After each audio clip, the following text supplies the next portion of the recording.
কাতারের Hamad bin খলিফা ইউনিভার্সিটিতে কোনো আইএলটিএস এর শর্ত ছাড়াই বিদেশি শিক্ষার্থীদের বিনামূল্যে পড়াশোনার জন্য স্কলারশিপের ঘোষণা দিয়েছে, যেখানে আবেদন করতে পারবেন বাংলাদেশের শিক্ষার্থীরাও।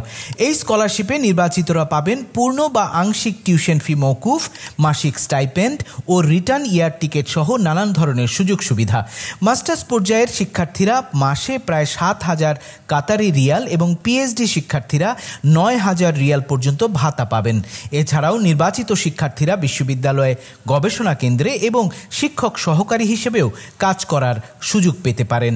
ভালো একাডেমিক ফলাফল সহ স্নাতক পাস শিক্ষার্থীরা এই স্কলারশিপের জন্য বিজ্ঞান ও প্রকৌশল, তথ্য প্রযুক্তি, cyber security, data science, public policy, আইন, ইসলামিক স্টাডিজ, সমাজবিজ্ঞান, স্বাস্থ্য ও লাইফ সায়েন্স সহ বিভিন্ন বিষয়ে মাস্টার্স ও পিএইচডি প্রোগ্রামে আবেদন করতে পারবেন। আবেদনকারীর সংশ্লিষ্ট বিষয়ভিত্তিক ডিগ্রি ইংরেজি মাধ্যমে থাকলে কোনো আইএলটিএস স্কোরের প্রয়োজন হবে না। আগে বাংলাদেশের শিক্ষার্থীরা এই বিশ্ববিদ্যালয় থেকে গবেষণামূলক বিষয় যেমন ডেটা সায়েন্স, ইসলামিক স্টাডিজ এবং সাস্টেনেবল ডেভেলপমেন্ট বিষয়ে ফুল ফান্ডেড স্কলারশিপে পড়ার সুযোগ পেয়েছেন। আবেদনের জন্য আলাদা কোনো ফিস নেই। বিশ্ববিদ্যালয়ের ওয়েবসাইটের মাধ্যমে আবেদন করতে হবে।